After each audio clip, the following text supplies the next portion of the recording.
আসসালামু আলাইকুম। আজ একটা হেডফোন নিয়েছি, দেখেন একটা হেডফোন। এই হেডফোনটা অনেকে ভাইরা জানে না যে তিনটা তার থাকে, কোথায় কোথায় লাগাইতে হয়। দেখেন আমি তারগুলি লাগাইছি, ছিঁড়ে গেছিলো, ঠিক আছে।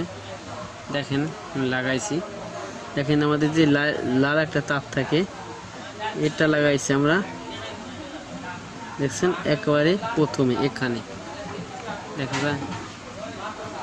দেখেন এখানে লাগাইছি আমরা প্রথমে কি লাল তারটা, তারপর যে হাইকটা সোনালি একটা তার আছে এটা লাগাইছি মাঝে, দেখছেন। তারপরে যে নীল একটা তার আছে আমাদের, নীলটা লাগাইছি এই মাথায়, ঠিক আছে। কারণ এই মাথাটা হবে এখানে, এটা এখানে, এটা এখানে, ঠিক আছে। দেখা যায়, দেখেন আবার দেখেন এই যে নীল তার লাল সোনালি তার দেখা যায়। ক্যামেরা যদি আপনারা অনেক সময় হেডফোন এখানটা খুলে যায়, নষ্ট হয়ে যায়। এই যে একটা হেডফোন দেখছেন, এই যে একটা হেডফোন, এটা আপনার অনেক সময় নষ্ট হয়ে যায়। ঠিক একইভাবে আপনি লাগান, তাহলে একদম পারবেন। আজ এই পর্যন্ত, পরবর্তী নতুন কোনো ভিডিও নিয়ে আসবো। আসসালামু আলাইকুম, আল্লাহ হাফিজ।